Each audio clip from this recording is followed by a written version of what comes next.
Ladies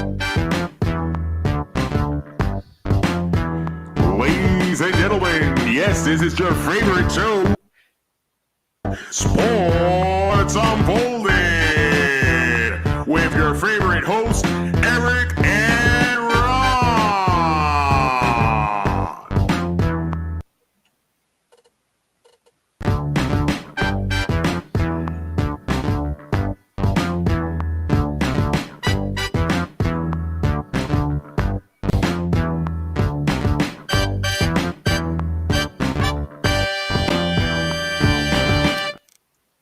Love these delays, man. It seems like it's taking longer and longer for these openings. I am your host, Eric, my main man right over there. Ron, how are you? How are you? Welcome to Sports Unfolded, episode 19, Magnificent Sevens. So we got a lot of game sevens coming up in NHL and NBA. So we're going to discuss a bunch of different things and unfold so much tonight. Hopefully everybody that joins chimes in. We've got a lot to discuss. So let's start off with our leadoff story, and that's the Boston Bruins, who are facing the Carolina Hurricanes in a Game 7 to advance in the NHL Stanley Cup playoffs. What are some of your keys for the Boston Bruins and them getting out of this series? Well, first off, they got to pretend they're at home. Exactly what I was going to say. So they've allowed 5 goals at home, 5 goals on the road, 2 at home in all 3 games. Yeah. So when you look at just a standpoint of the scoring aspect of it, definitely play much better at home than they do on the road. Look, well, during the season, they were a really good road team. But we're talking, your competition right now is the Carolina Hurricanes. I mean, that is one of the best teams in hockey, all season long, as we discussed this all season long. And the Bruins have their work cut out for them. And I got to tell you, they're probably in a position where no one thought they were going to be in, except for maybe me. Yeah, look, so again, after the 0-2 start, most of us doubted the fact that they would even get out of, this series with a win, just as bad as they looked. But to me, a couple of the key, they got to start out with more energy in Carolina. It seems like they're very flat. It takes them a while to get going. Yeah. And I would say this, they need to score first. Yeah, that last night was the first time they scored first in the series. Yeah, and So I think it took on the 6 road, games. on the road for them mentally, they need to score first. They need to have that confidence, like, okay, look, we're in this game right from the get-go. Because I think sometimes what's been happening to them on the road, they get down early. Yeah. And I think one of the one game that it was like 2-1 when Hall scored, and then all of a sudden the floodgates opened for Carolina. But they felt like they were in it at that point. But imagine if they were up 2-1, the confidence level that would have transpired in that game. Absolutely. I mean, you got to look. Okay, so Carolina playing at home, they're going to come out like a house on fire. Like they're gonna throw caution to the wind. They're going to be all over the Boston end, and the Bruins have to withstand that first 10 minutes of the game. And Swayman has to come up big. He's got to come up big in that first 10 minutes, sort of like what he did, in last night's game. He gave them, the wall in front of that net and didn't allow anything until the third period, when Carolina kept putting the pressure. But that pressure is going to come early, in Game 7 tomorrow. And, Carolina is a great team this year. And, the Bruins have their work cut out for them in Carolina. And I would say this. So Bergeron right now, 6 points in the series. He's had 30 shots on goal. Need more production out of him. He's got to be able to put the puck in the net. Pasternak, 5 points in this series on 33 and with 33 shots. Again, they need to find better scoring opportunities for obviously these two, because the importance of them being able to get on the board. Marchand has been the leader, one of the top scorers in the NHL playoffs right now. So he's being productive. Taylor Hall, honestly, has been so quiet. 3 points, 12 shots. To me, he needs to have a game. Look, if he's going to be on that second line and try to get some offense going, you need him to be able to at least throw some shots at goal, and hopefully something, you get a bounce, something happens. Yeah, that's what the real key to this game is is whether Taylor Hall is going to come and play. Because if he's not, then they're just going to key in on Pasternak on that line, and they're just going to swarm him. And, if Hall isn't going to, be there to get at least a point in this game, then it's not going to happen for the Bruins. I don't doubt the Bergeron-Marchand line is going to work today. Well, tomorrow, I should say. Yeah. 4:30. Yes. So I believe that line will be there and will be present. Look, there is, since 2017, Brad Marchand has the second most points in the playoffs since 2017, second most. And he comes up with clutch goals regularly for the Bruins, throughout the seasons. Like, he's the career leader for overtime goals for the Bruins. This guy just seems to come up big when you need him, just like he did, in Game 6 with that big goal that put them out in front. And, they never looked back after that. And, so, I don't doubt that Bergeron line is going to be there. Now, it's just whether or not Hall is going to come and play, and unfortunately, Coyle's line won't be able to get that draw of the Jordan Staal line, because that seems to work really well when the Bruins have the last change and they can put Coyle out there when Jordan Staal is out there, because he matches him by size, and the strength. So he seems to be able to contain Staal a lot easier than anybody else because of the size of Coyle. And that makes sense. So now you're going to see a lot of Jordan Staal on the Bergeron line, and that is going to suffocate, some of that offense. But now, okay, so they have to deal with that, and they have to work their way through it. So, it's going to be a question of whether or not they can do that. I like Bergeron's line for at least a goal in that game. But having to go up against Jordan Staal's line, that's probably what you're going to get. So it's going to have to come from Howler, Pasternak, and Hall. It's going to have to come from there, or the fourth line. Yeah. So again, I think they've invested a lot of money in Hall, right, to keep him after that trade. Yeah. So his importance to this game. I also Lindholm's second game back after the injury. So from a defensive standpoint, what can he bring to the table to make sure that he's trying to control when Carolina is in the zone, to protect Swayman and try to make sure that, they're not getting those chippy, Yeah, goals. you would think that McAvoy and Lindholm are going to play a lot against the Aho line. So they're going to try to be out there as much as possible against them. Now, Riley played for Grzelcyk in Game 6. Grzelcyk got benched because he played so poorly in Game 5. And I got a feeling that's going to be the play again tonight. Tomorrow. I keep saying tonight. You just want it over with. You want I need to get it done. I don't blame you. I got a feeling Riley will be in the lineup again, and Grzelcyk probably won't be, because Riley's been playing very well. And, so if Lindholm and McAvoy aren't going up against that Aho line, I would probably think you're going to see Forbert and Clifton, because they want guys with size out there to disrupt. So a couple interesting notes before we move on. On the road, the Bees in this series, 9.1% on the power play, 76.5 penalty kill. So you look at them on Carolina. At home, 29.4 at the power play, so 20% better at home, and 93.8 on the penalty kill. So you talk about feel like you're at home, play at home. Maybe they have to just stay at a hotel that feels comfortable to home. Have the music playing. Cassidy needs to make it feel like they're in Boston.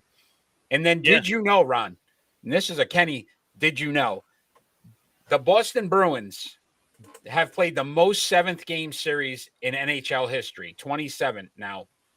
Do you know their record so far in the first 26? Well, I know in 2011 it was 4-0. So they are 14-12 all time. Yeah. So they have a winning record in game sevens, if that makes you feel any better about It tomorrow does. night. And the fact that we have Brad Marchand, I like that too, because if he's going to score and it goes into overtime, say, that is the time where Marchand scores. Listen, if it goes into overtime, to me, it's an advantage for Boston because Carolina would not want to be in that position. They've dominated at home. Look, they've won almost every game by 3 goals. Yeah. And it's never been really close other than one of the games where it was like 2-1 going in the second period. They've dominated. So for them, if it's a tight game, now all of a sudden it starts to get a little more, it creeps in more. This is why it's so important for the Bruins to come out and strike first, because you can put Carolina back on their heels. And when they're facing, pressure of potentially being bounced in the first round after having the season they had, they're going to play tight, so you get on them first, they could be in trouble. Yeah, and we've discussed this even with the Dallas Mavericks and the Phoenix Suns, which we'll discuss later in the show. But think about it. Dallas playing with house money. So is Boston. Yeah. Boston is not expected to win this game now, especially after the 3 games in Carolina and how they performed. Right. So they really go into this game with nothing to lose. You score a goal or 2 early, you put so much more pressure on Carolina to have to perform now because it doesn't have the same feel as it would if Carolina's up 2-0 after the first period. See, and there's so much that you can throw in there to give them more pressure. And it's the simple fact that they don't have Freddie Anderson, right? So, maybe we'll get him back in the next round. So you're then now starting to make your thinking already ahead to the next round. And that there's players that are doing that, because, let's face it, Rantanen has played pretty well, but he's had a little bit of puck luck to go along with that. The Bruins just the puck seems to bounce over their sticks in front of the net, and and that's just unfortunate in a lot of cases. You saw that in game 1 a lot, where they were all over Carolina in game 1, and they just couldn't put it in the net on those rebounds because they were just jumping over their sticks or just being tipped wide. So there were a lot of close calls. So Rantanen hasn't played, fantastic, but he's done enough to get them to game 7. Now that doesn't necessarily make Carolina feel so good because, it shouldn't have been this close. Agreed. And again, to your point, I don't think anybody expected Boston to be even. Yeah, and especially when they didn't have Lindholm and McAvoy, in the lineup. Yeah. And they still managed to get a win out of that. So go ahead. I'm sorry. No, that was it, really. No, so we will be doing our prediction on this game later on in the show as well. So stay tuned for that. I'm kind of sure I know where Ron's going with his prediction, but we'll see what happens. Let's talk some NFL action. In a surprising note, Ron, an NFL player was arrested. I know we never get to do these stories because it never happens. Never happens. But Jerry Jeudy of the Denver Broncos, the wide receiver, was arrested. Wait a minute, and Judge Jeudy? Not his cousin. So we are going to discuss the Denver Broncos situation now as it pertains to the season. Does this hurt their chances in a very tough AFC West? He'll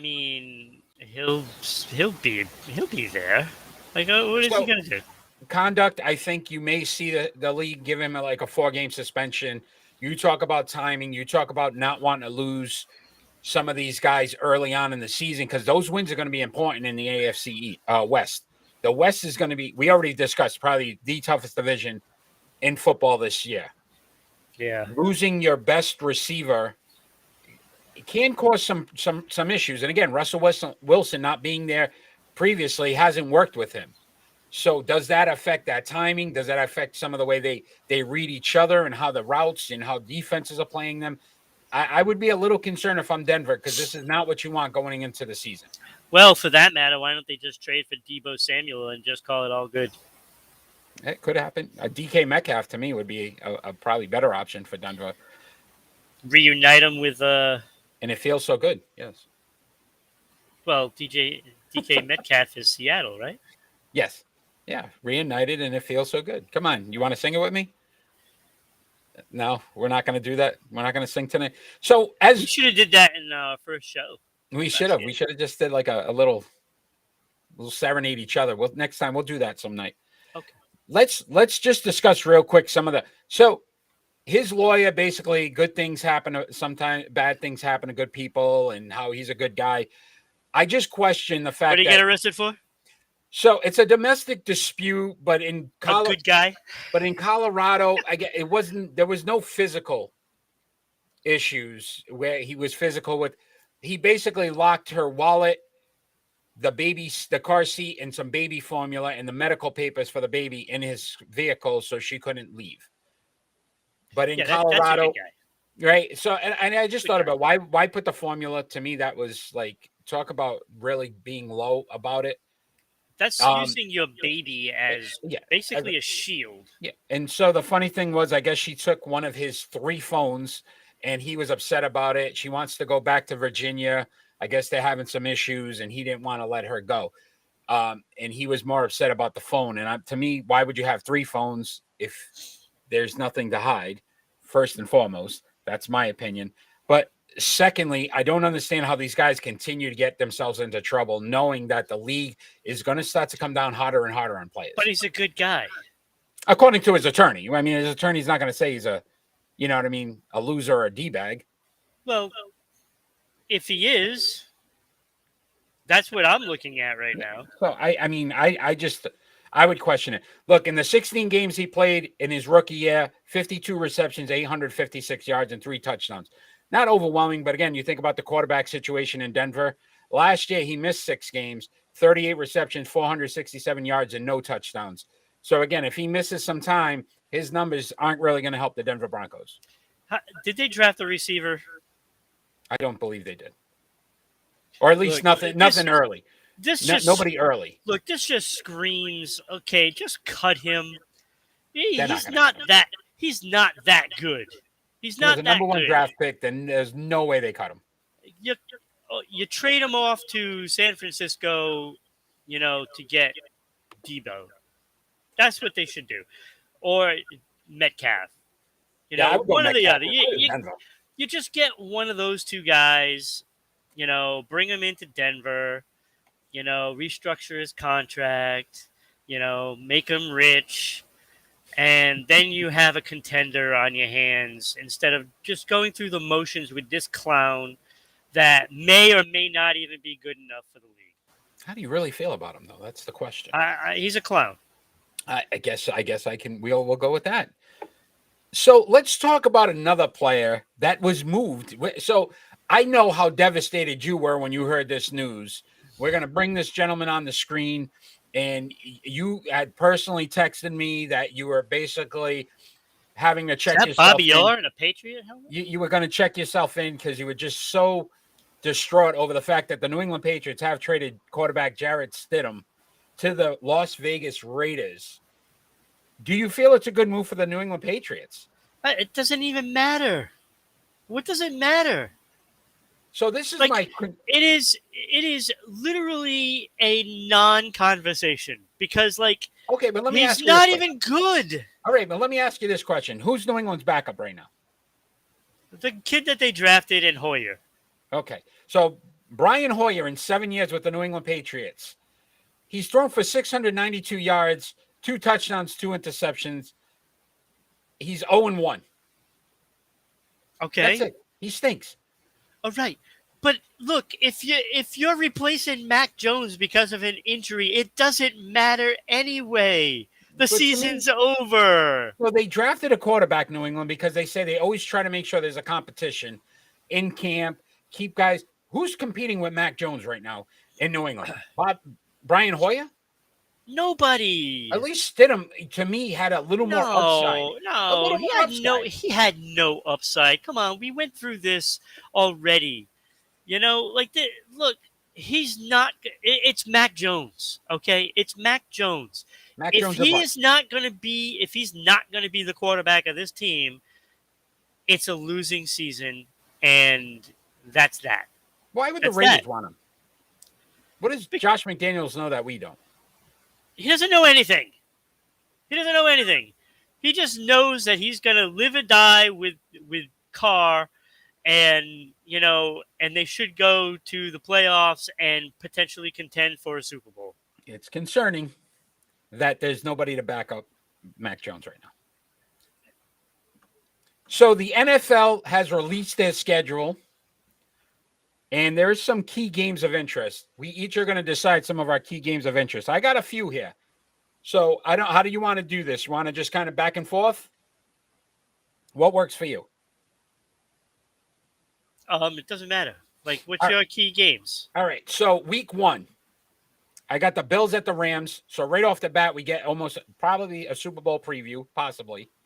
And the Broncos at the Seahawks. So Russell Wilson going back home, play his old team, week 1. I think there's a lot of emotion there. That's a really interesting Who's game. Jacksonville playing week 1?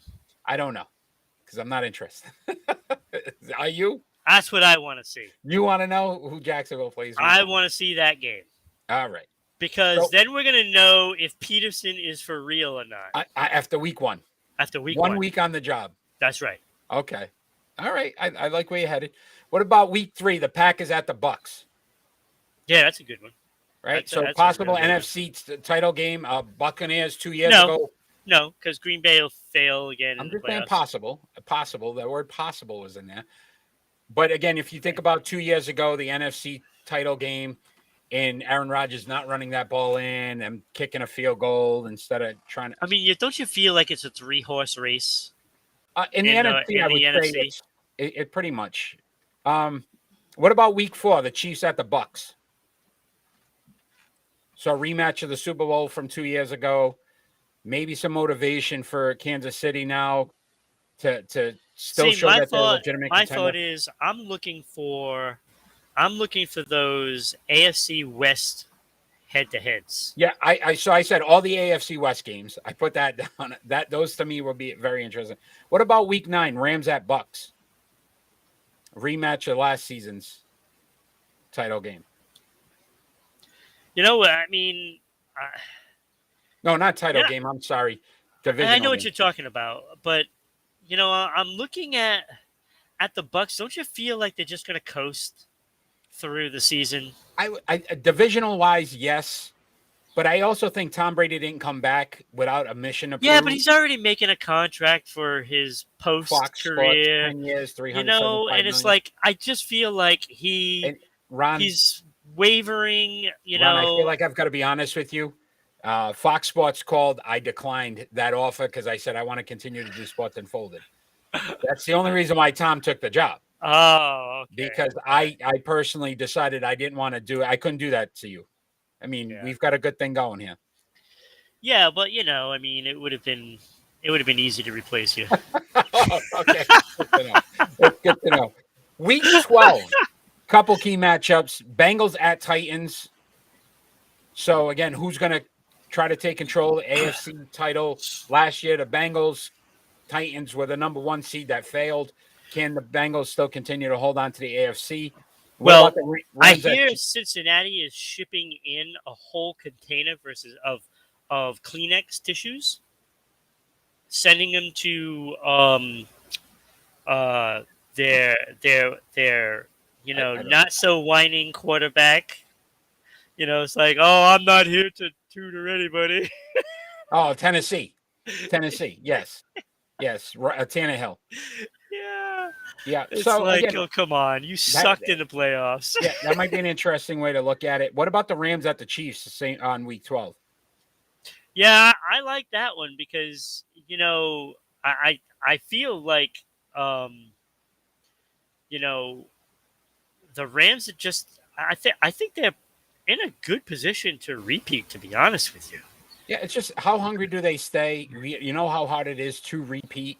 Yeah, But the but I mean, NFC, like, to your point, there's not a lot of horses in that race. I feel like they're still the best team out in that conference right now. Yeah, yeah. Um, I think the big competition is going to be in the AFC. And frankly, I think the Chiefs are going to come in last in their division, and that's saying something because like the Chiefs are still good. Yeah. Mickey's Thanksgiving's ruined because the Chiefs will be playing, and I feel like he won't be able to keep the food down once he watches that new offense. Though Brian Dable, you got to be excited about that as a Giants fan. Week Yeah. 13, my friend. Again, another Chiefs at Bengals. So rematch after that coin flip and how everybody was cheering that the Chiefs Yeah, won the flip and, I lean even further towards Cincinnati this one. right. I think Cincinnati improved during the offseason so far, and Kansas City did not.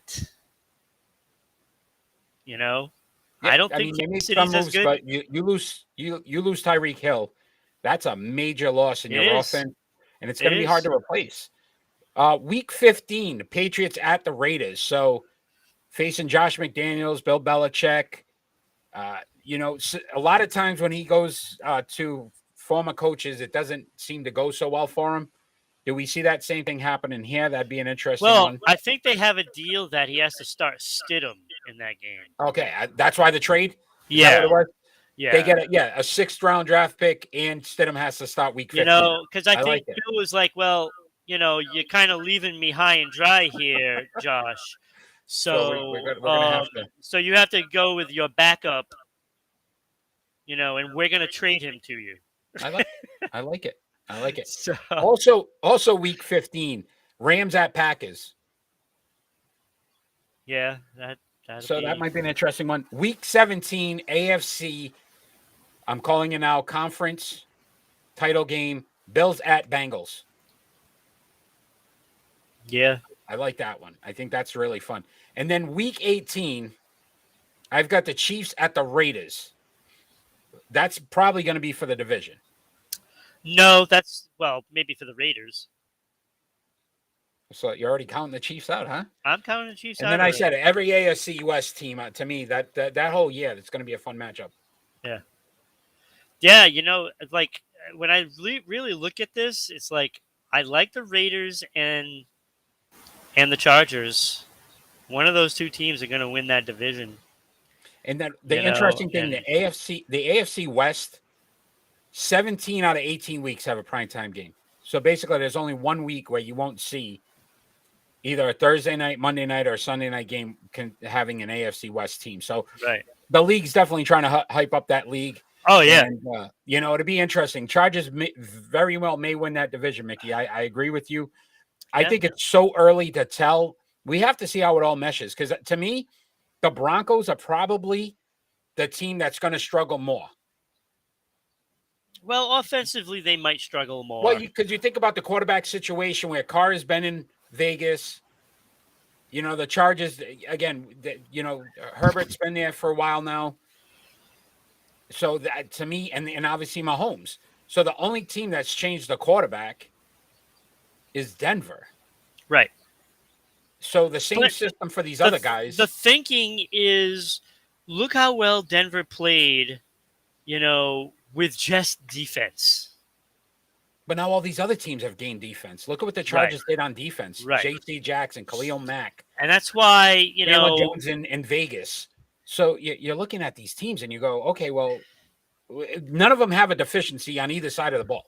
That's why I think Denver really needs to go make a push for a receiver. And if they can go out and get Metcalf or a Samuel or somebody, that is available, that would be important for them because you can't go in the season with Judge Judy there as your go-to receiver. There's I'm a little sorry. squirrel on your porch right now, and I think he's trying to give you some information after. So I don't know if is that your secret squirrel? What is he behind me? Yeah, he's right there. He's right behind your shoulder there. I think he just moved.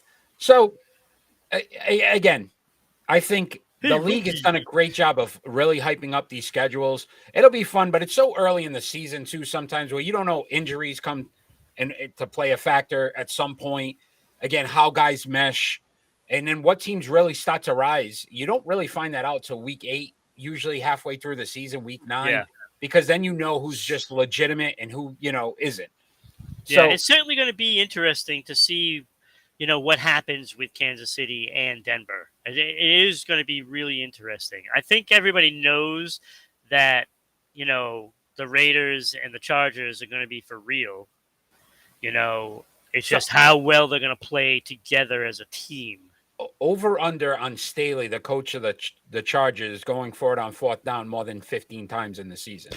That's going to be the key. So the Chargers will not win the West if Staley continues to coach the way he does, because you cannot keep going for it on a 4th down and put your team. Now that you have a defense behind that offense, allow your defense to do its job. Yeah. Yeah, well, we'll ESPN see. will lead off with Aaron Rodgers, yes, because that's what ESPN does. They love Aaron Rodgers no matter what's going on, Mick. That's why you watch Sports Unfolded, because we'll cover it all. We don't favor anybody. No. It's not a player, a team that we favor. We follow everybody. We talk about everybody. Sometimes I've already not been brutal always to at least one player today. positive. Ron, Maybe more. Ron, it is triple play time. Triple And play. this triple play will end our show for good. I've said this in That's the what past. you said before. I know, but I feel like this is going to be the one that But ends see, our. I already know that. You have no idea where I'm going. No, but And you get to lead us do off. these things. You do these things just to try to piss me I off. would never. I Yeah, do you these things never, because I know this is the right way to go. That's why I do them. You Yeah, just you can't have no see it. clue what is right. You just can't None. see it. So let's decide, of the 3 players that are leading the NHL in points in the playoffs right now, who we would start, bench, and cut. And those 3 players are Connor McDavid, Brad Marchand, and Cale Makar. Makar, I'm sorry. You are first this week. So, Makar, you go first. All right.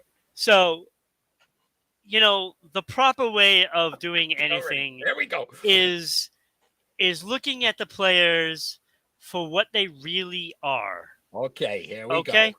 All right. So, we have Connor McDavid, super speedy, low talent, seems to be able to score at will, Scarlett will. and yet has he won any playoff series? Nope. Only one guy on this list has won. Right. The champion. Makar, great young player. This guy is going to be a star,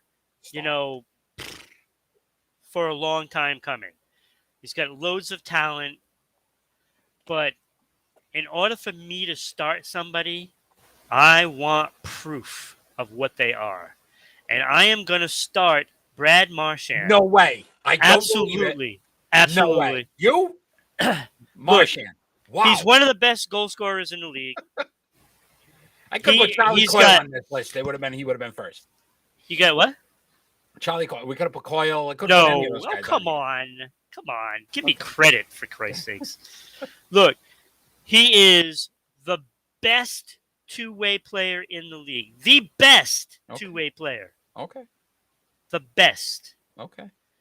He's got scoring ability, playmaking ability, defensive ability. Now, I know Mickey Speed. knows hockey, so Mickey, you're going to have to tell us whose list is right after.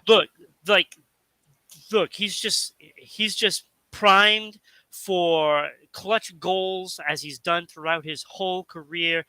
Look what he did, to save Boston and putting him into Game 7 by that big goal to give him the lead, and just his all-around playing, through penalty killing and stuff. It's just loads of reasons why you pick Marchand. Do you want a over room? anybody. You guys want a room? I mean, the love fest right now. Look, Go ahead. Brad Marchand start. I'm I get it. benching Benching. Makar. Benching Makar. Benching Okay. Makar. Because, again, this guy's got loads of talent. He is ready to bust out. Ready to bust out. Like, he only had to play against the Predators, and yet he piled up points in only 4 games. Yeah. This guy is going to be a star, and this could be the year that puts him over the top. Okay. So, but I'll take the proven Marchand, Marchand, Makar, and Makar cutting Connor McDavid. I'm cutting him. Okay. Because just because you got all that talent, it doesn't mean that it results in wins in playoffs. And I want wins in playoffs. Makar got a series win ahead of McDavid, and McDavid's been around for a long time. Okay. So, I love you know. All right. So, are you ready for the right? Go ahead. Mickey, just be ready. Mickey, let us know. So, I am starting Makar.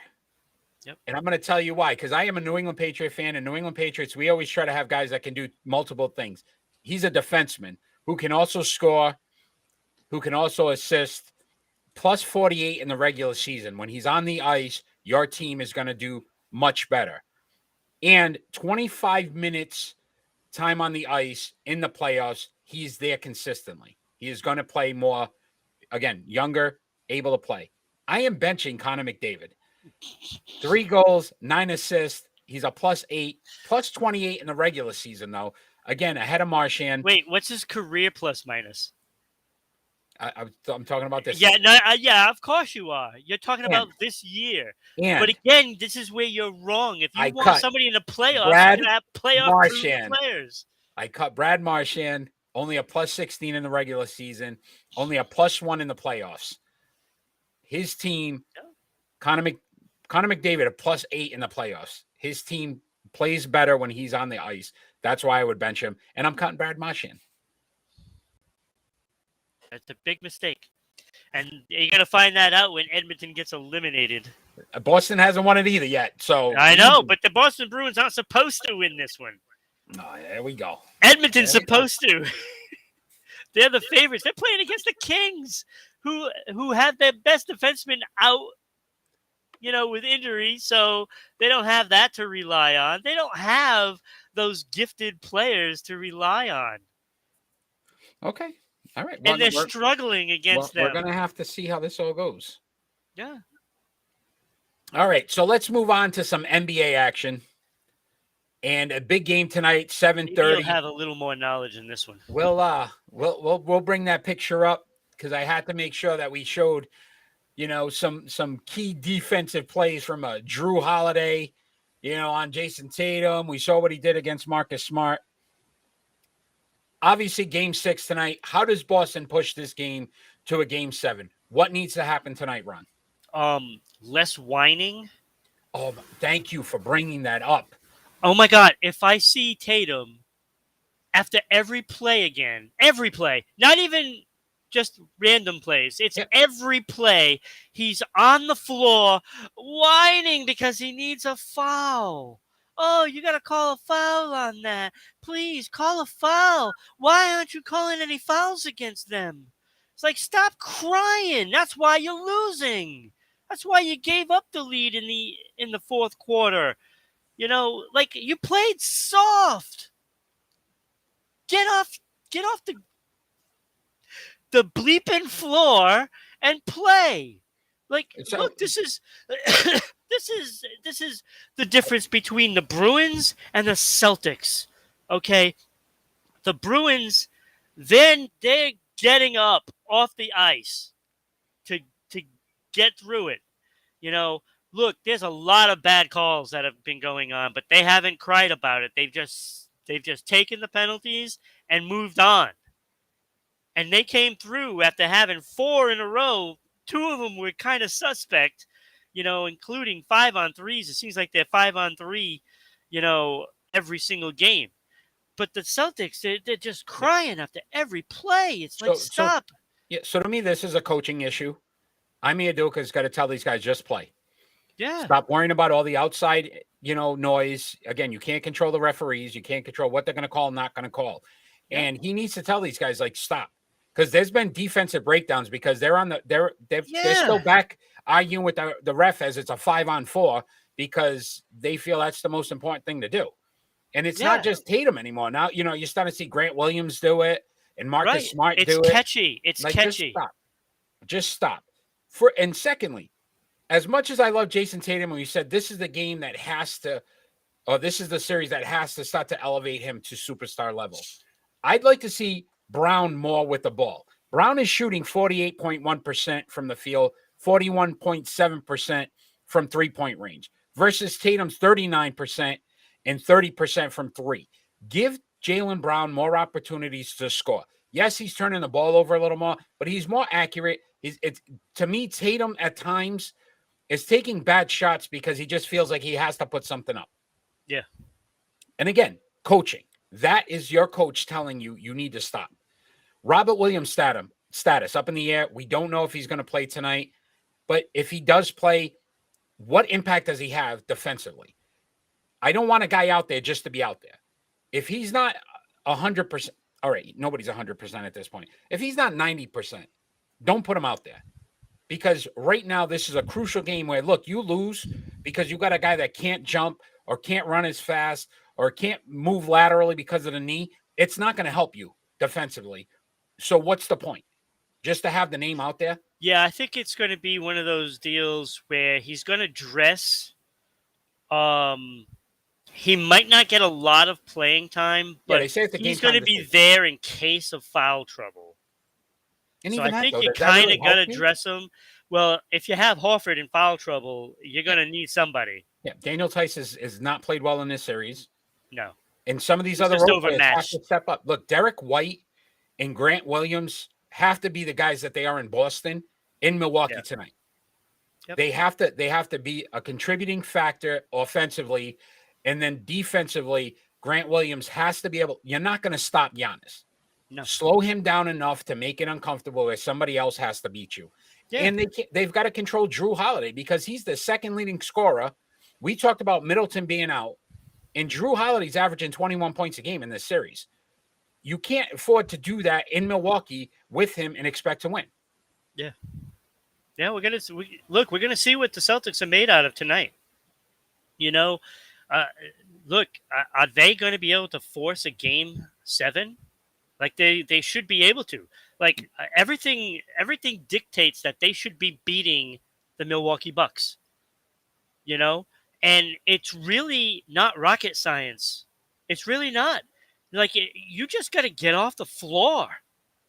You know, get off the floor. Stop crying. Do your job. That's all you have to do is do your job, and you beat the Milwaukee Bucks because Giannis can't win it by himself. Yeah, control your turnovers. Look, at the end of game 5, to me, why doesn't your best player have the ball in his hand? If Jason Tatum's your best player, why is he not getting the ball in his hands? We're running the ball up with Marcus Smart. It made no sense. Again, coaching. I like the job that I feel bad for Smart on that because, like, you know, he just wanted to do the right thing and he made 2 bad plays at the end. Yeah, 2. Listen, I don't question his heart, his character. Yeah. You know, he's the toughest Celtic you have out there, and I don't want to lose that. What I'm saying to you is, though, I may needed to do a better job of diagramming something or letting them know at the end of the game, this is how we want to proceed. Jaylen Brown or Jason Tatum are the guys that need to have that ball in their hand. Let them either try to create or dish off to somebody. Yeah. Otherwise, you're just putting yourself in a situation where you're asking a player that's not normally in that situation to do something he's not comfortable with. And that's why we saw all those mistakes at the end of that game, which they should have never blown anyway. You have a double-digit lead in the fourth quarter at home. How does that happen? Right. Exactly.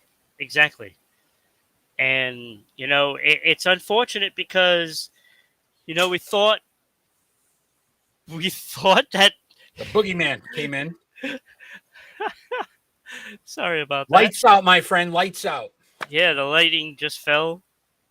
I don't know why. That's why I was like, all right. You know, look, I don't know how they just keep coughing it up. You know, it's focus. You know, it's just not good. You know, and we've been talking about their fourth quarter all season long. And, you know, that has been startling. We thought they had fixed the problem, but apparently not. And we said it, defense travels. So my expectation was that they were going to be able to play defensively and be able to control this, and they're not doing that. And Mickey just said it. Tatum's on the cusp, but not there yet. To me, I'm tired of hearing he's a top 5 player until you honestly start to see him in these series dominate. Yeah, I don't He's know. putting up numbers. I don't know if he's he's top 10, top 5.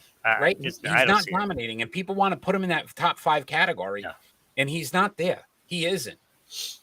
No, I don't think he has the ball handling skills to be top 5, to be honest with you. Sorry. I just don't think, honestly, I think it's more about the heart. Listen, he's a huge Kobe Bryant fan. We know he practiced with Kobe before Kobe passed and how much he loved Kobe. Kobe had heart. And I'll never forget with that Mamba mentality when he pulled the jersey and he's pointing at his heart, because that guy he refused to lose. Yeah. Tatum's not there. Tatum isn't a guy that refuses to lose. Tatum's going to, again, to your point, complain about things that aren't going his way versus let me just take over because I can't. Yeah. Until we see that, Jason Tatum, the Boston Celtics are going to continue to go through game 7s. And even if they get to game 7, I'm not confident they win that one. I'll tell you what I do like in this series. I love Al Horford's game. Big Al. How much more do we got? 35, though. I think this is the last run for him. Dude, like, if this team fails and wastes his postseason, it would be a shame. It would be a shame. Because if there's one guy out there right now that wants to win, it's him. Al has been...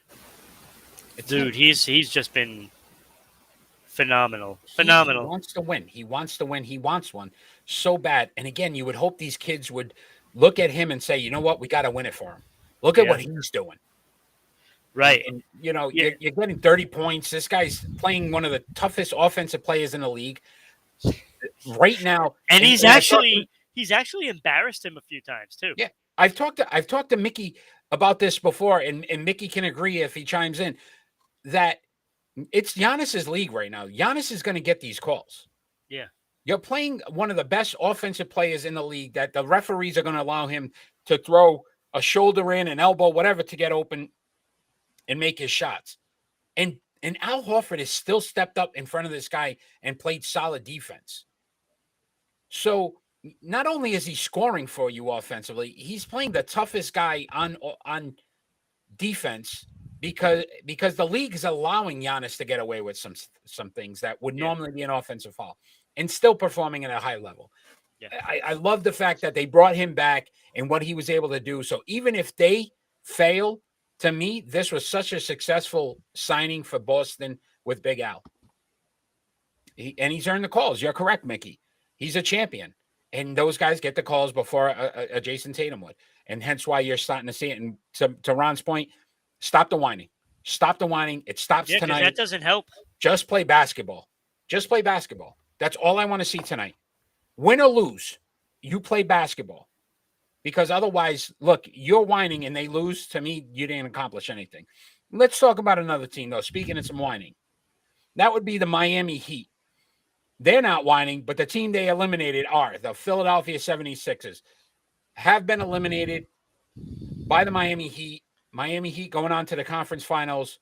Who would you blame more for the Philadelphia 76ers and their loss in this series? That seems kind of easy to me. It's hard. I'm sorry. Like, you know, for all the hype that he brings, you know, and you just lay a big egg.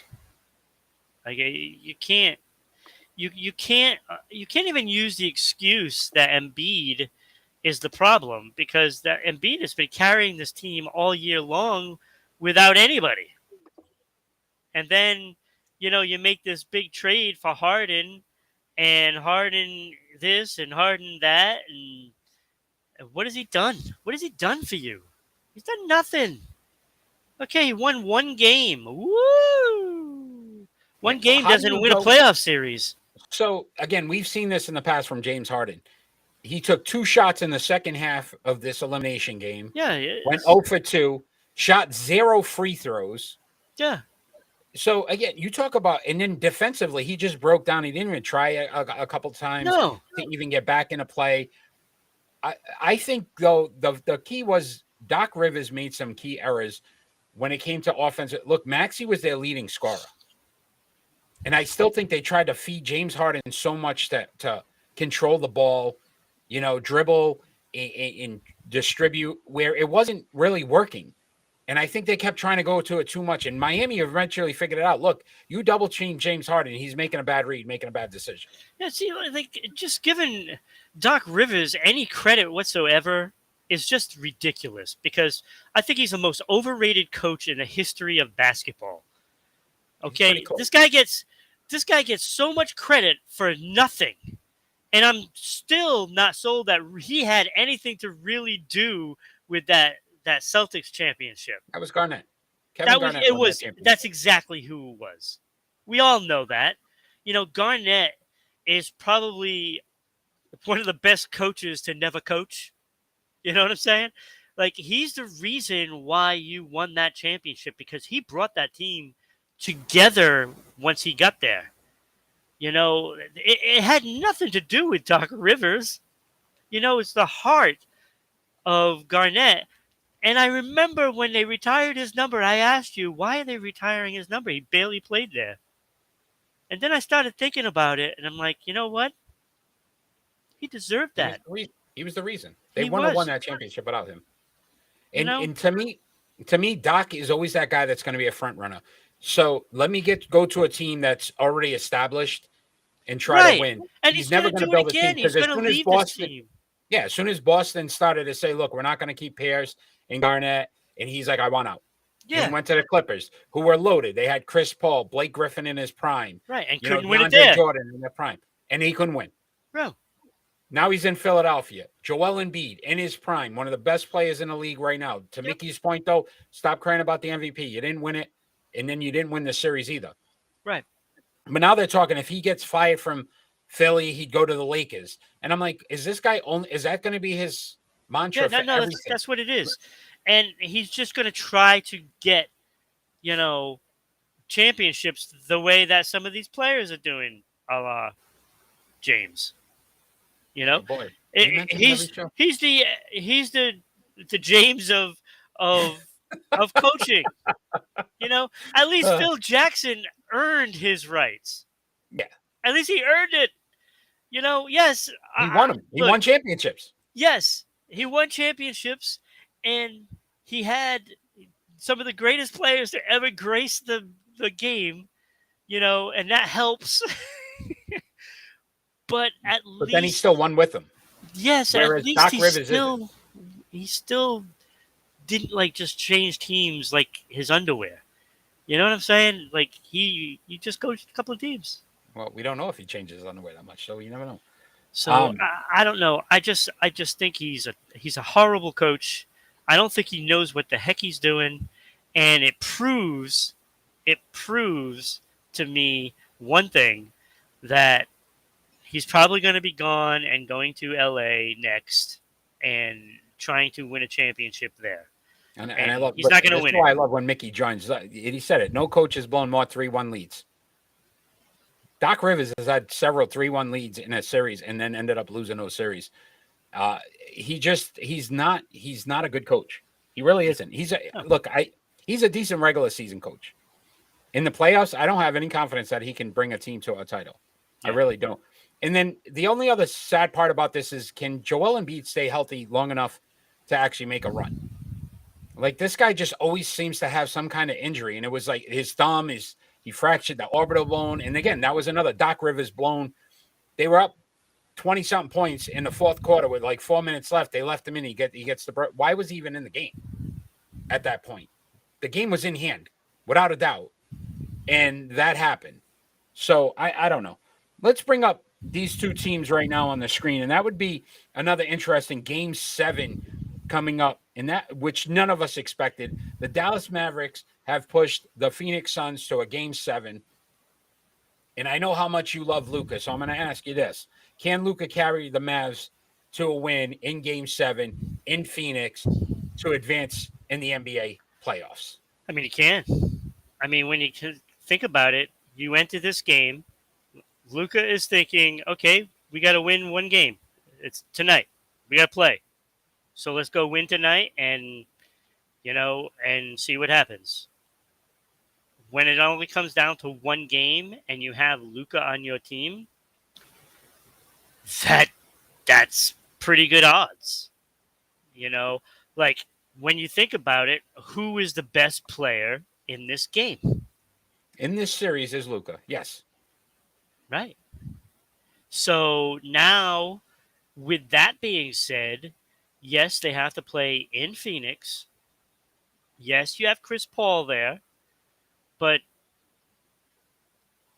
you don't know what you're going to get with Look, Phoenix. Chris Paul has struggled. The last 4 games, he's averaged more turnovers than field goals. Right. So he's struggling. So again, he turned 37, and the last 4 games since then, he hasn't played as well. And I'm not saying, look, 37, 36, it wasn't going to really make a difference. But the problem is that he's not contributing to what Booker's doing, and it's starting to cost them. And if you look at Brunson, who we started to criticize, has started to step up his game to help Luca. We called him out. That's been a difference maker. We called him out, and that's what helps. And Mickey said it's been a home series. Whoever's at home seemed to win. Right. But who's got more pressure right now to win? To me, it's Phoenix. Oh, it's the same thing we talked about with Carolina. Pressure. If this Dallas Mavericks game against the Phoenix Suns is close and it's coming down to the end, do you not feel like Phoenix is like, whoa, wait a minute. This isn't the way this was supposed to go. We were the most dominant team all year. And now all of a sudden we're in a 2 minutes left. It's a 2-point game, and make a mistake that could cost them. Yeah, look, I mean, I wouldn't bet on this game. You don't like to bet anyway, which is good. No, I don't like to bet anyway, but but I do like the fact that Dallas Mavericks do have Luca on their side. And if it comes down to who's going to have the better game, Brunson or Paul, I'm going to lean Brunson. So here's a stat that blew my mind. So right now, Luca, 32.2 points per game, 9.8 rebounds, and 7.5 assists in this series. He's not shooting so well from three. He's 29%. So you would his field goal percentage must stink, right? He's 45.7% from the field, which means, look, this is the thing Jason Tatum doesn't do that drives me crazy. You're not hitting the threes. Take some mid-range shots. Take some shots closer to the rim and make those buckets versus everything you throw up is a 3-point. And again, that's why I don't put Tatum in my top 5, because you got guys like Luca. Okay, if I'm not shooting very well from somewhere, I'm just going to shoot from somewhere else. And I'm going to put my points in somewhere. Oh, and by the way, if I'm not shooting well at all from anywhere, I can pass and I can chip in with 10, 11, 12 assists if I have to. And also, get that double-double on the boards with those assists. So, Luca's that dynamic of a player. Without a doubt. And you got to remember, he won in the EuroLeague. So he's already won championships. This guy at a young age was doing this. It wasn't something like all of a sudden he's developing. He's been doing this. So I agree with you. The best player in this series is Luka Doncic. Yeah. So that always gives you an edge in any of these game sevens, regardless if it's home or on the road. Right. And that's why, people are favoring, Milwaukee. Yeah. It's the same reason. Yep. Giannis is the guy. Yep. No, I agree. No, great point. Great point. So once again, if you enjoy what you're watching, check us out every Friday night as we are live. We are fan interactive. Our man Mickey has joined us tonight. So appreciate that. We're on Facebook, YouTube, Twitch, or Twitter, all live at 6 p.m. Eastern Standard Time every Friday night. So join us for that. If you enjoy following us on social media, we're at Sports Unfolded on Facebook and Twitter, at Broadcasting RI on Twitter, Sports_Unfolded on Instagram. Don't have time to watch us? Listen to us on our podcast, Amazon, Anchor, Google, Spotify, and TuneIn. So many different ways to watch and listen. If you're in Southeast Connecticut, we are on Tuesday nights on SEC TV. That's Public Access Channel 12. It's a rebroadcast of this show on Friday night. If you enjoy what you're watching Tuesdays, check us out Fridays. Join us. Join our Discords. If you'd like to sponsor Sports Unfolded, have your business advertised with thousands of eyes on you daily, RI broadcasting.media@gmail.com. You can email us. We will give you the information on how you can sponsor Sports Unfolded. We will continue to have eyes on your business and help us grow ours as well. So, check us out. Ask. It's really not that much. It's less than a cup of coffee at some establishments, as we've discussed in the past. It's Major League Baseball time, and I'm glad Mickey's joining us because Mickey does our baseball rankings each week, and he's doing a phenomenal job. So I know he's going to be interested in this Bryce Harper situation. He thinks Phoenix wins Game 7, by the way. Bryce Harper has a UCL tear and cannot throw for at least 4 weeks. Do you think it's a good decision for him to continue to bat in the lineup? Is Philly making the right choice, the Philadelphia Phillies, on keeping Bryce Harper in the lineup? Well, first off, I always get on baseball players for being soft. Well, so you can't do that this time. So with that being said, I at least give Bryce Harper some credit for trying to get through an injury, but he's probably hurting the team. So the funny thing is, as I was doing a little research for this is very common for pitchers, this injury, not for positional players. But when pitchers have this injury, they normally get Tommy John surgery. Yeah. He's trying to avoid that. Currently batting .276, 7 home runs, 22 RBIs, 34 hits. This is where I would question it, though. Philly, I know it's very early in the season, but they're third in this division. They're 6.5 games behind the New York Mets, who we expect to run away with this division. You keeping him in potentially could have a lasting effect where he gets injured worse, and you lose him for a season plus. I don't understand the philosophy behind it right now and why they would do it. Yeah, I mean, like I said, he's hurting the team being in the lineup because, look, the problem isn't the lineup. You just have the Mets are just that good. You have a tough division to play in. You're better off taking, a couple of weeks, see if that helps. But inevitably, I mean, you think that he's probably going to be lost at some point. I would think so. I think eventually, look, you're swinging a bat, come in for a hard slide, something happens. You know what I mean? I don't know. I just think it's a gamble. Look, right now, Sports Unfolded, Major League Baseball rankings, the Mets are third on that list, and I don't see them moving off that list anytime soon. They've been solid all year, and the Philadelphia 76ers, Philadelphia's Phillies 15-17 on the season. They're below 500. So why even chance at this point? Give him a few weeks, see if it heals, and then go from there. How much ground will you really lose? Probably a lot. Like I see a lot of similarities with the Phillies and the Red Sox. You know what I'm saying? Like they're underachieving according to their numbers. Yeah. I don't know if it's quite really that, but they're just going to be floundering. You can't make up that much ground on teams that are just playing that well. Like the Red Sox are not going to catch the Yankees in Toronto, and the Phillies are certainly not going to catch the Mets. And I'm assuming the Braves are in second place. Yeah, the Braves are in second. They're tied with the Braves right now for the same record. And again, I think the Braves will still, eventually figure it out. But, and again, Mickey said it, right? Philly's underwhelming. But then Girardi's under a lot of pressure to win with the Phillies now. So you could see them just doing this to try to stay, relevant in this division. Yeah. It'll probably hurt them in the long run. It's hard because,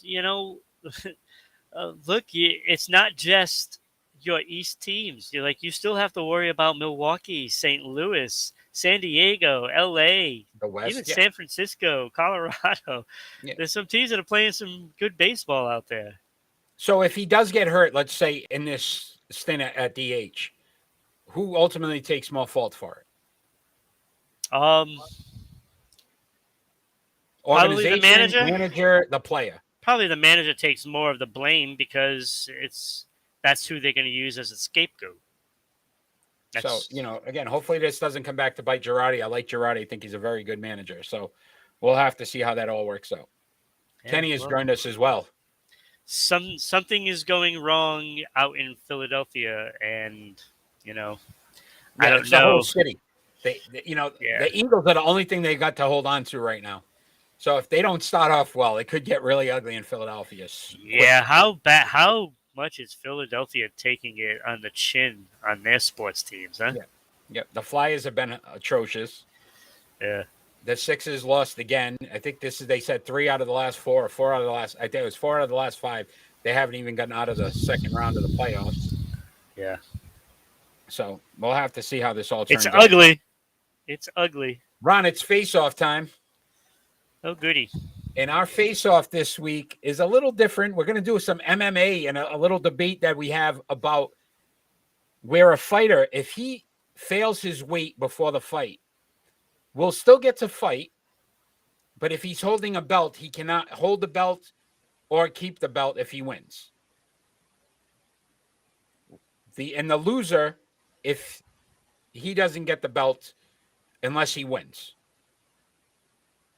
So if you don't have the belt and you lose, you can't automatically get the belt. If you win, then you would get the belt. So one of us has to be for them keeping this rule in effect. One of us has to be against it. This just recently happened last Saturday. Charles Oliveira ended up missing weight.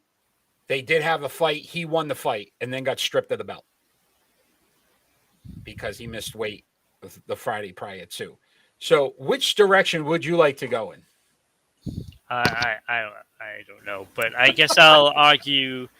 I don't even know what I'm arguing. All I know is that. Would you like them to keep the rule so that the fighter gets stripped of the belt regardless, or they should have a different rule in place? I would think that they need to have a different rule. All right, so you're against the rule as it currently stands. Yeah, because first of all, if I'm not making weight, well, first of all, it should be the fighter's fault. But if you don't make weight and then you still fight, like to me that makes no sense. I don't fight if I'm not making the weight, and I'm going to lose the title belt no matter what. I'm not fighting it. I'm not doing the fight because. I'm not going to risk getting hurt when I'm going to lose the belt no matter what happens. I could win the fight, but I still lose the belt. So why would I even put myself through that? But again, it is the fighter's fault. So maybe he does deserve to lose the belt. So here's where I disagree. Have them fight. He wins. He automatically gets a rematch to fight for the belt again. Or he fights the next contender up. So wherever the ranking is, whoever's the next fighter in line, he has to fight him to win the belt back. Because, again, if he doesn't fight, you're talking about payday, losing money. Why should he get money? Yeah, I mean, it all doesn't make any sense because, look, like if you don't make weight, like if you need to gain weight, that's a little more difficult. But if you need to lose... like a pound or two? They used to do this all the time. Yeah, they gave him an opportunity to lose weight, and he couldn't do it. He stayed in the sauna for like an extra hour after he missed the weight the first time and couldn't. Sounds like a Vince McMahon scenario. Well, that's just terrible because like it used to happen all the time in boxing, and they used to just throw a trash bag over the player, go do some laps, and come back when you have the right weight. Basically, you go for an hour, you go jog around, you lose a couple of pounds, and you make weight. I couldn't lose weight, and I think it was a half a pound. We're not talking about it was a half a pound, and he couldn't lose it for some reason. Okay, well then that means he just didn't want to go do anything to lose the weight. So and he just accepted it. again, though, if he's got to fight, why doesn't he get another opportunity to win the belt back? So it I just think it doesn't. should be an automatic rematch or an automatic number one ranking to that in that weight class that you have to fight. It's just terrible to me. In this case, I think that's on the fighter himself, and I think he was just lazy. He didn't want to go lose that half a pound. That's easy. That's easy. I mean, Any fighter can do that, and if you don't go and do it, because it's not like you're fighting right there. It's the next day. So it's all on the fighter. So you know what? Strip him of his belt. Boom, gone. So so I do agree. okay. I clearly won that. So NHL time, my friend, and we've got so much to cover. And I know Mickey is a Rangers fan, so I hate doing this to Mick. But we're going to talk a little Sidney Crosby and this injury. So we're going to bring up that hit that was on Crosby earlier in this series. Crosby has been ruled out for Game 6 with what the team is calling an upper body injury. Now, we know there's been a history of concussions with Sidney Crosby. Not sure how long he'll be out. The question would be, in the 2 games that they've actually played without Sidney Crosby in the playoffs, they're 2-0. Does that help the team, benefit the team? How does the Penguins win this series without Crosby?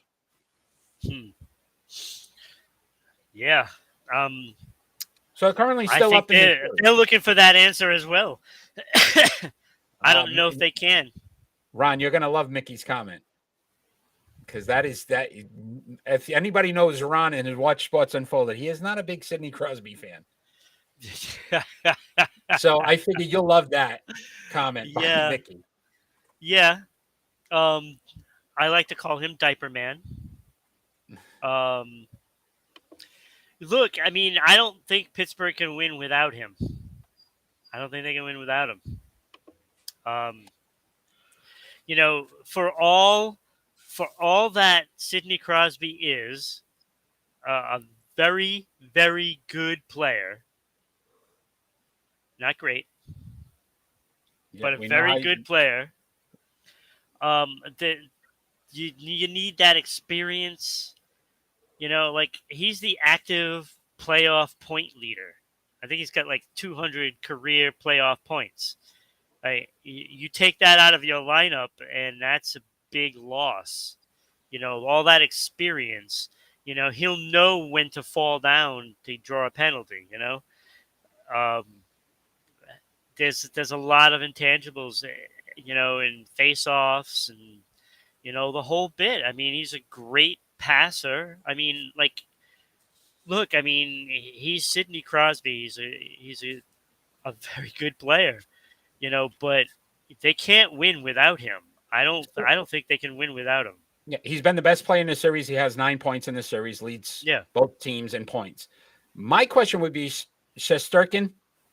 Who this is on. That's who's got to step up. If he can step up, they win this series. The Rangers should have won this series. It's more based off of how he does and how he's playing. And like you said, Mickey's a Rangers fan. They lack grit.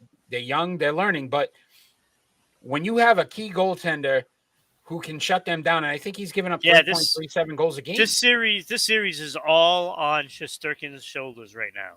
Look, he's the reason why they're not winning it. That's clear cut. Too many goals given up.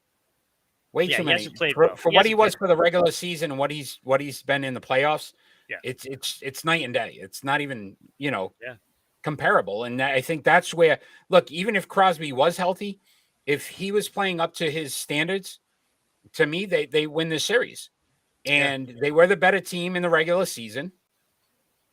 And yet somehow you're also going to look at this defense. Like this team might have gone into this and said, "Oh my God, we got this series," before they even played a game. And it's like when you look at those numbers of Shesterkin, during the season, it's like it's easy to say, "Oh, this is a no-brainer." And I was one of those people that said, this is an easy one, for the Rangers to win because they were going to play against a Pittsburgh team that didn't really seem to be motivated this year. But once those playoffs start, it's a new season, and them along with Boston, along with Washington, they are looking at it like, okay, well, this is a new season now. We have guys that have been there, done that. And those three teams, have hung around and made it difficult for those top seeds to get through it. And they're not going away easy. And that is credit to those players that have been there for a long time on those teams, namely, the Bergerons, the Ovechkins, the Crosbys, the Malkins, Marchand. These guys have been there, done that. They know how to win games without having your best stuff. And that's what we're seeing in these series. And, Washington trying to, get back to 7 games, and of course, Pittsburgh in the driver's seat. Yeah, currently. And Boston trying to, put the damper on Carolina's season. So, I think these teams with experience. The worst thing that happened to the Rangers was losing that first game in that triple overtime. Yeah. Because to me, that was their opportunity to really take a hold of. I think they got a little deflated and started to play a little differently after that, because I think they thought they'd come into this thing and it'd be a lot easier than it was. And you go to triple overtime. And that is triple overtime is, I would have bet a fortune on Pittsburgh winning that game. Yeah. Triple overtime, I'm going with they have the playmakers to do it. Yeah. But as Mickey's saying, it's like their forwards and defensemen haven't been the same as they were in the regular season. Yes, that is true, and that is the experience factor. These are younger players. They're not experienced in these playoffs. And when you got guys that, you're looking at your goaltending situation and you see Shesterkin back there, and then you look at the situation with Pittsburgh and you don't know who you see back there, it should be a no-brainer. That's a no-brainer. And believe it or not, without it even being a thought, the subconscious takes over and you ease up on that gas pedal. And it's only human nature, and then when you finally realize it, it's like, oh, wait, we need to start playing better. But then you have already made bad habits and, things have set into your game that aren't normal. Yeah. And that's what they're going through right now. And this is a tough thing for a young team to go through. And one of the best things I've heard recently, and this applies to both of these, NBA and NHL, when you're in a series now, there's only one tape you're watching. Yeah. So what ends up happening is, as you're watching these tapes, so if you're playing a 6-7 game series, you're watching those previous 4 to 5 games, and you're starting to see tendencies from all these players where you could take advantage. So if you have good coaching, solid players who have been there and understand how to take advantage of those situations, right, that's what makes a difference. Yeah. And that's what I think is happening right now, is that your point, Ron, that Pittsburgh has the experience. Yeah. And they've been watching these tapes and they've seen how to beat Shesterkin. And you know what? He hasn't been able to adjust to what they're doing to him offensively. And I think that hurts because, again, your defense can only be as good as that goalie that's behind you. Right. And if you lose confidence in that part of it, then you start to over pursue or take an extra, step one way or the other, because you're trying to say, I have to block this, or I have to try to, poke this out because my goaltender isn't playing as well. And that's when mistakes happen. And the hardest thing to do is to go back to the basics when you're in the playoffs. But that's what you have to ultimately do.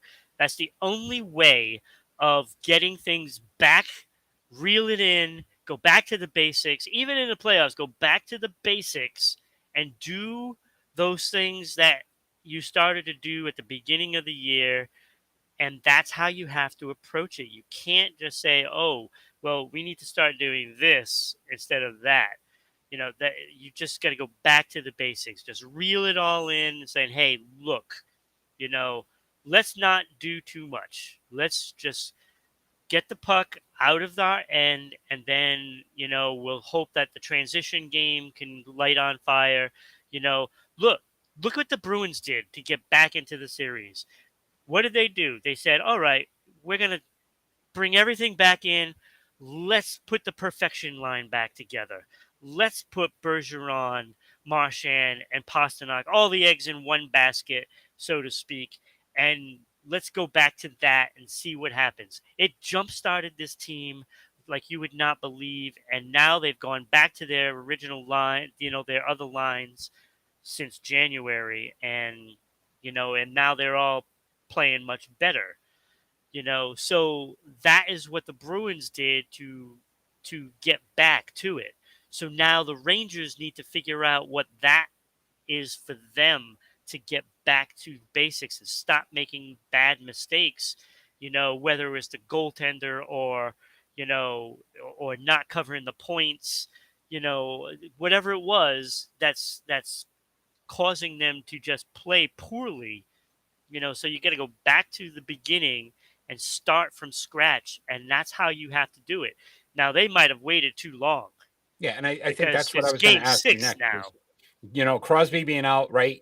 Possibly Pittsburgh now a little deflated. Your best player is out, but is it a little too late, for the Rangers? Right. Because Because now again, Pittsburgh can play at home and try to close it out without Crosby, and they still have talent. They still yeah. have talent.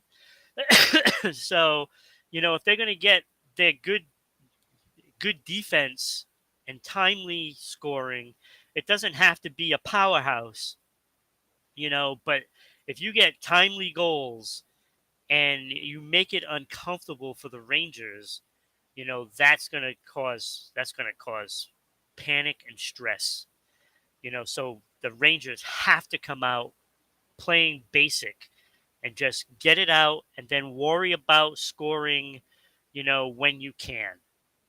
You just got to take care of your own net.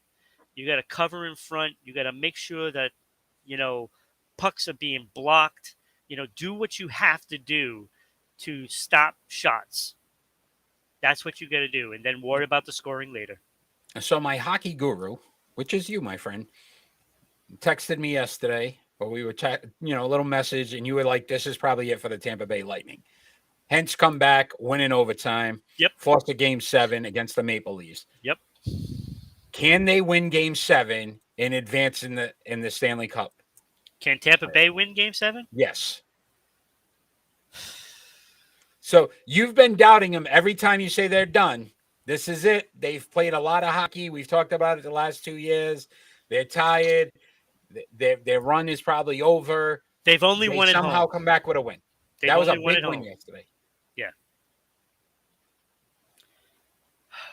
I feel like there's so much pressure on Toronto. I feel that Toronto and Carolina are in so much trouble right now. I just think whoever scores first wins the game. Can I ask you this question? And you said it to me about basketball. Which series has the best player? To me, Austin Matthews is the best player in this series. But somehow it doesn't. I don't know about that. I don't know about that. Okay.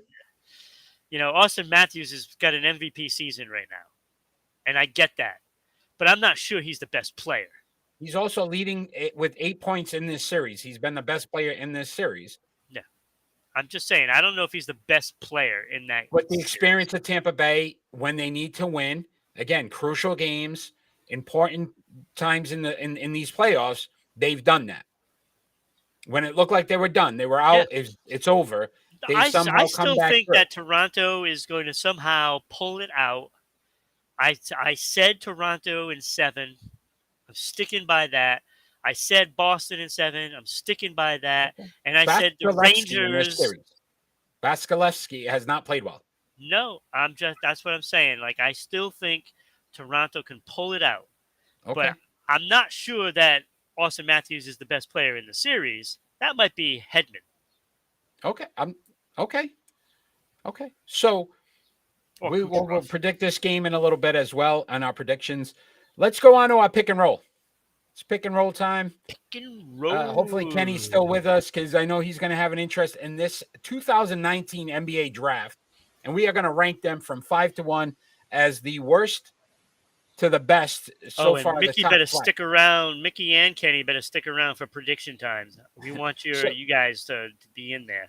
2019 NBA draft from 1 to 5. The picks were Zion Williamson, Ja Morant, RJ Barrett, DeAndre Hunter, and Darius Garland. Those are the 5. We are going to rank how we feel they are currently in as it stands in the NBA. 5 being the least productive to 1 being the best. So you are first, my friend, on your pick and roll. There we go. See where you're at. Oh, now I have to give the stats. Damn it. I like not having to give them.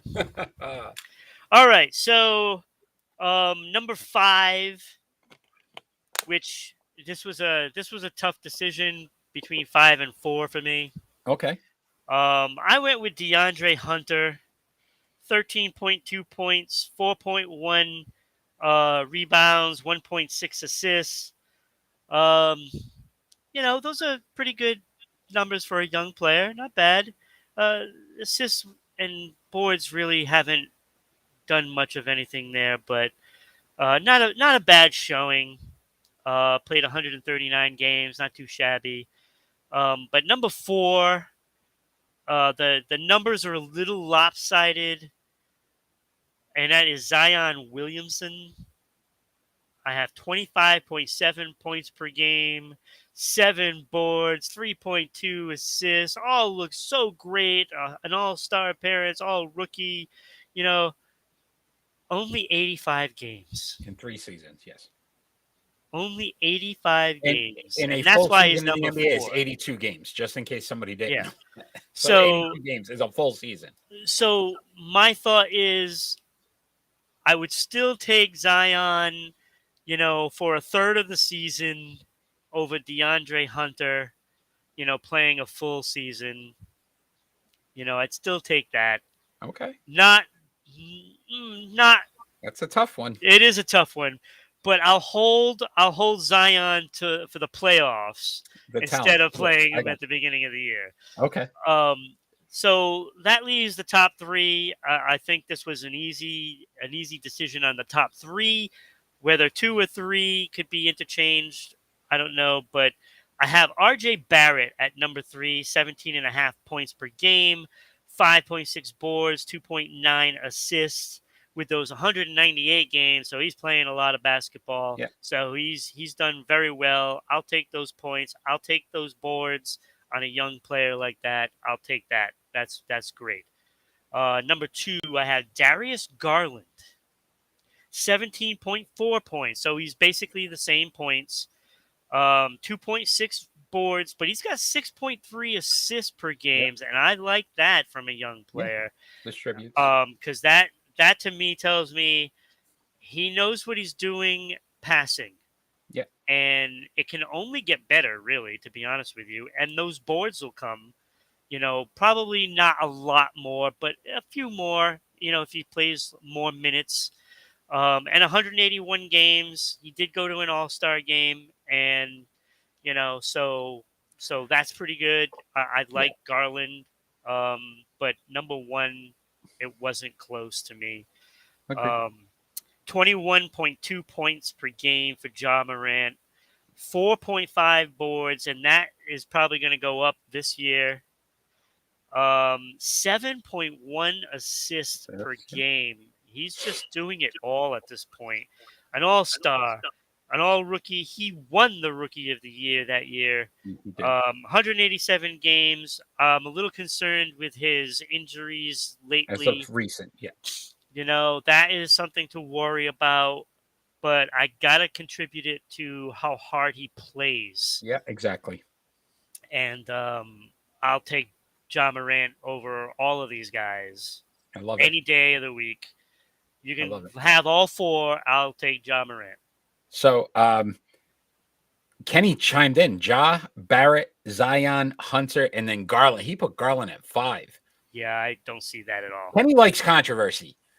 Yeah, Kenny likes to stir the pot a little bit and get things going. He's I don't know if trying he to actually make believes what he says. he's trying to make Garland out to be Goff.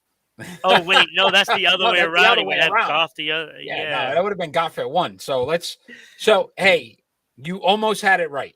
Almost. Oh, I know I had it right. Now, almost had it right. Look at that list that goes on. That's kind of cool. So you almost had it right. And I'm going to tell you what you did wrong. At number 5, it should have been Zion. Yeah. 85 like games I said. in 3 seasons. Yeah. He's basically played 1. I just can't deny that talent. I have his to talent give him a is- shot. But again, if having talent and playing are two different, you could have all the talent in the world, and we're never going to see this guy on the court. Yeah, So but I put wasn't DeAndre missing much Hunter with at 4. Yeah, I put wasn't Hunter missing at much 4. with him. 139 games, so a little less than the rest, but again, more than Zion. Yeah. RJ Barrett, I put at 3. And then I like this fact. So out of the top 3, all 3 of these guys improved this season. Yeah. So to your point, 17.5 points per game for RJ Barrett in his career.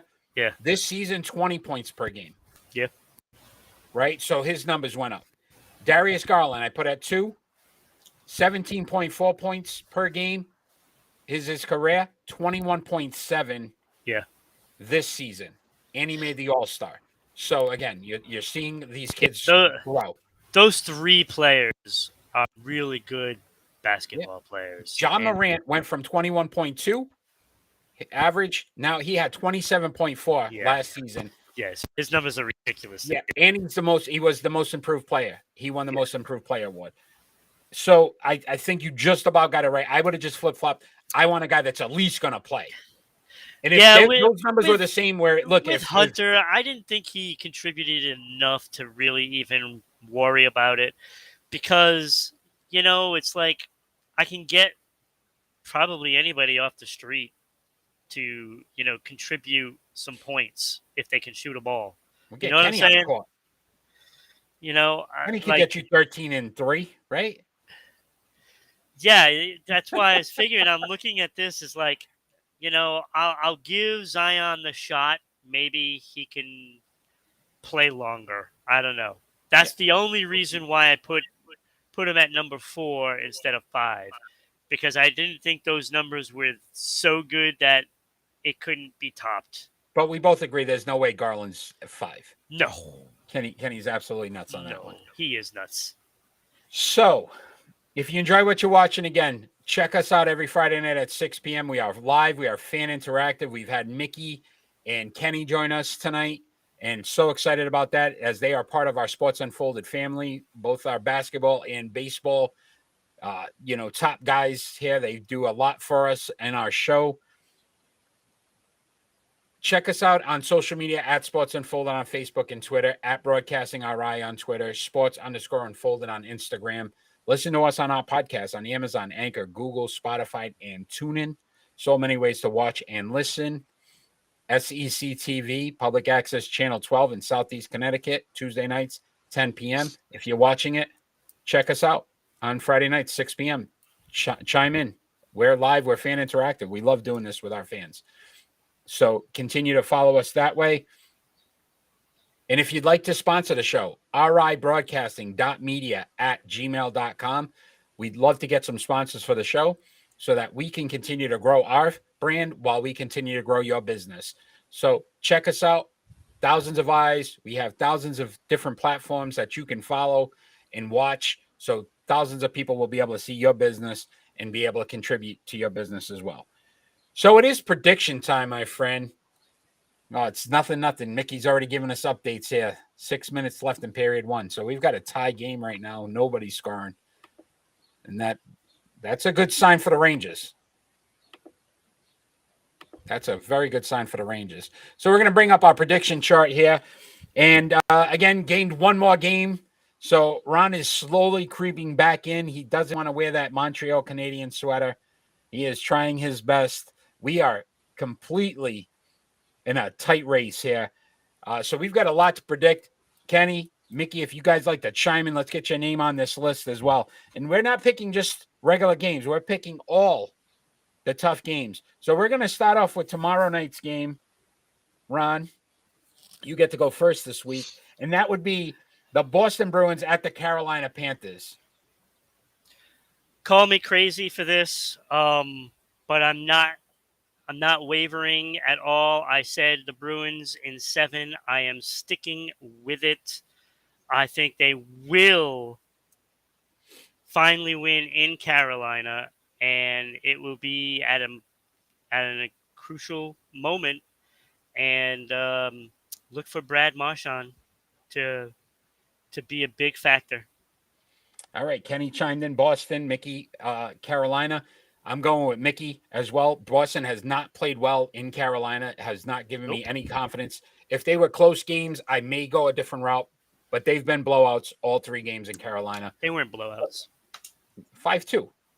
They were all 5-2, all these games. That's what I'm saying. There's no blowouts. But they're not blowouts. Okay. Just because the score looks like 3 goals in hockey is a blowout. No. Let's talk about Game 7 as well. Tampa Bay Lightning at the Toronto Maple Leafs. Game 7. I feel the experience of Tampa Bay in these crucial moments is going to be key. They're going to win Game 7 and advance on in the Stanley Cup playoffs. I'm going with Tampa Bay. Well, I am sticking with my guns. I said Toronto in 7, and I am sticking with it. I think Toronto is a totally different team at home. I don't think that they're going to be able to stop the offense of Toronto Maple Leafs in this one. So it seems like we've got the same trend going. Mickey is for me, and Kenny is going with the Maple Leafs as well. So we're all on the same page. Again, another Game 7. We got the Los Angeles Kings at the Edmonton Oilers. Game 7. Winner take all again on the 14th. So all tomorrow night. 3 Game 7s tomorrow night in the NHL. That's insane. Ron, who do you got? Well, the brain is telling me to go with Edmonton. I don't know. There's just something about it that stinks. And I got a feeling, I just have this weird feeling that LA is going to come up big, and I think they're going to pull it out. I think Edmonton gets embarrassed at home. I am going Edmonton.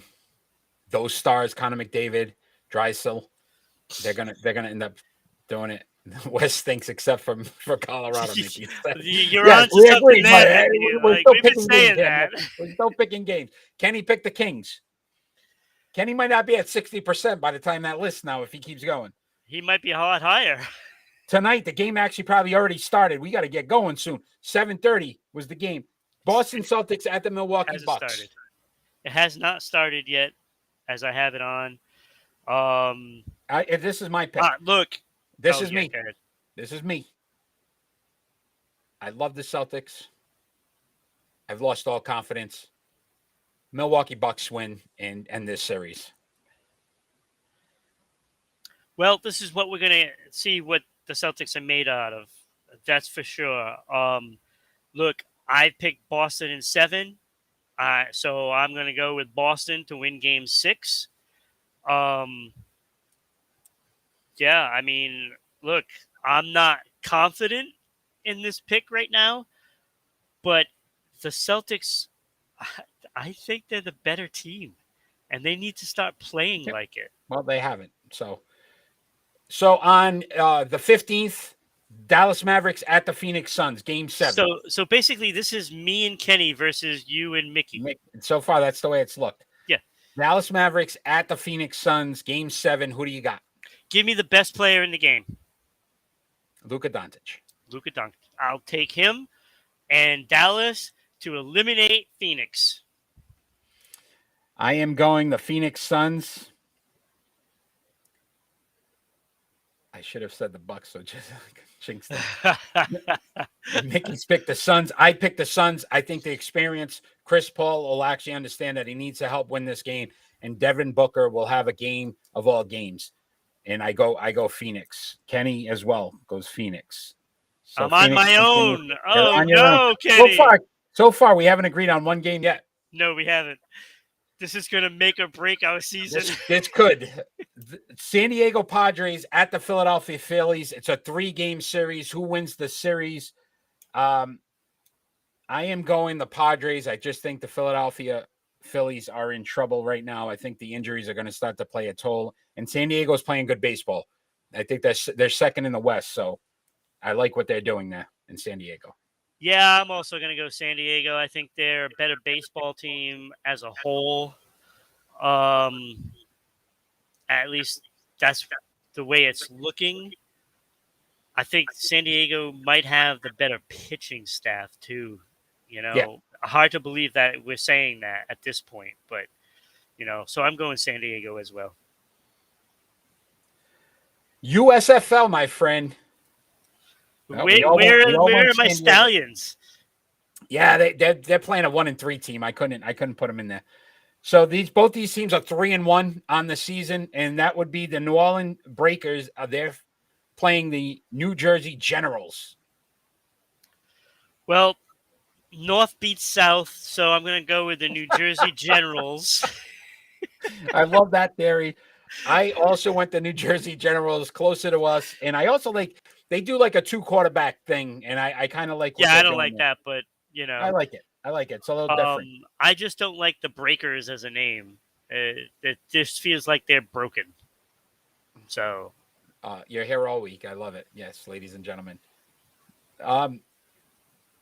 Also tomorrow night, you got the Philadelphia Union at the New York Red Bulls. That is Major League Soccer.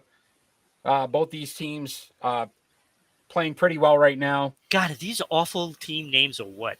I don't. Well, sure, the Red Bulls, they're getting paid. I'm not picking the Red Bulls. There's no way. I picked the Red Bulls. We got I went Red Bulls. Wait, what's Philadelphia's team name? The Union. Oh God. And I think they won it last year. Then we talked about they won it, Philadelphia Union. I don't know. Well, maybe Philadelphia is best at soccer. So I'm going to go Philadelphia. I like it. And WNBA action tonight, the Las Vegas Aces at the Atlanta Dreams. I don't blame you, Mickey. Oh, God, really? Kenny's chiming in with the Red Bulls too. Me and Kenny. All right, Kenny. Yeah, I'm not confident in that Philadelphia. Aces at the Dream. This is terrible. God, why are they so bad names? The Dreams? I don't know. This is going to be at Atlanta, so I'm going to pick the Dreams. All right. I went to Aces because Becky Hammond coaches them, and I really like her. I think she's going to do a really good job with them in the WNBA. Kenny went the Dream, though. Kenny's the basketball guy. He follows the WNBA. So we've got some picks in. Really excited. We'll update that next week, and Mickey and Kenny will be on that list. Some changes for Kenny. Mickey will be joining our Sports Unfolded prediction list. Can't wait.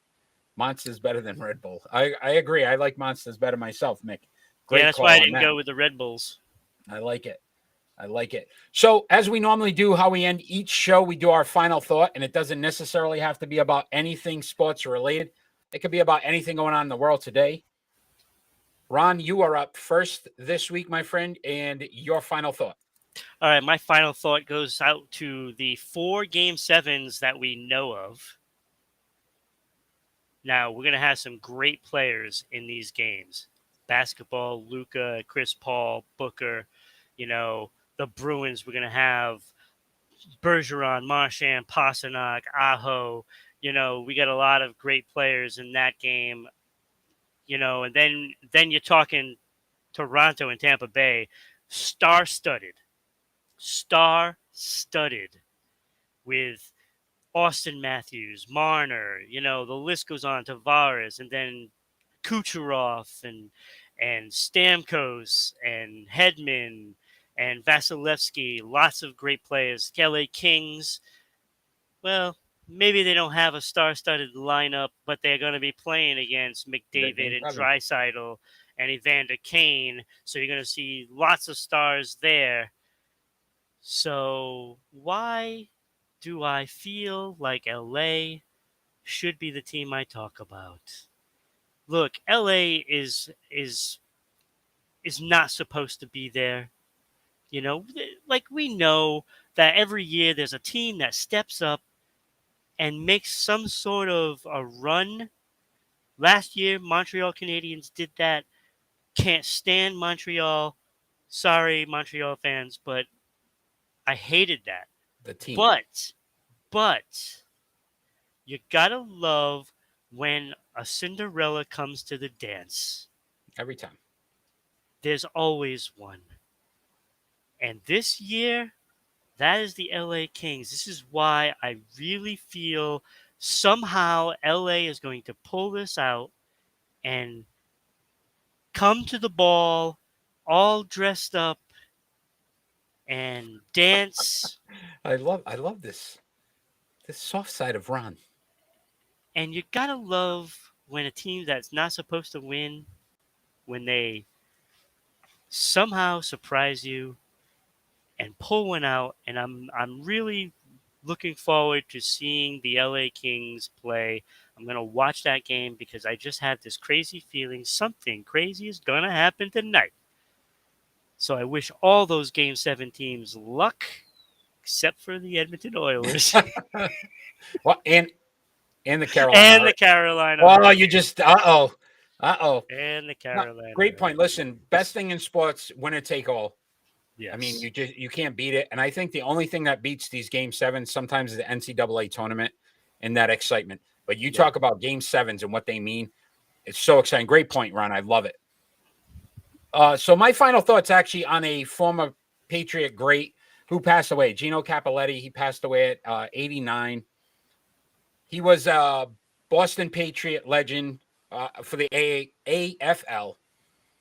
So the AFL all-time leading scorer with 1,100 points. He played both wide receiver and kicker for the Patriots and is one of only 3 players in the history of the AFL to play all 10 years. So the league lasted 10 years. Him, George Blandon, and Jim Otto were the only 3 players that played all 10 years in the AFL. You talk about what he means to the New England Patriots organization. In the history, he is the 3rd all-time leading scorer, only being beaten by Steven Gostkowski and Adam Vinatieri. So you talk about 2 great kickers for the New England Patriots. This player also, was a wide receiver. So he did, not only did he kick, he was a wide receiver and catching. So great career. Every time I hear something about the New England Patriots when we're watching games, you usually hear about Gino Cappelletti and, what he did for the organization. So a sad loss, but again, at 89, great, player for the Patriots, but also had a long career, or life, at 89. So I'm truly blessed to know that as a Patriot fan, again, one of the top Patriots of all time. So, God rest his soul up in heaven. And we'll leave it on that note. I want to thank Mickey, Kenny for joining us tonight live. Everybody that's going to watch afterwards, continue to follow us, continue to help Sports Unfolded grow. We are looking so forward to so many more things coming up. We're going to have some more NHL playoff shows coming up shortly with all these hockeys. Ron's Ron team has been released by Sports Unfolded. We're getting really good traction on that. And I want to just say that we're going to have NFL footballs coming up soon too. So we got a lot going on coming up in the near future. And hopefully soon, Mickey joining us for a Major League Baseball ranking show. I think that's in the works. We are working on that right now. So I think that'll be in the works as well. So continue to follow us. We appreciate all of it. Love talking sports. Great night. Let's go watch some Celtics basketball. And then Bruins tomorrow at 4:30 as well, Game 7. Ron, thank you so much for your time tonight. And we'll see you soon. Absolutely. Have a good night, everybody. Oh,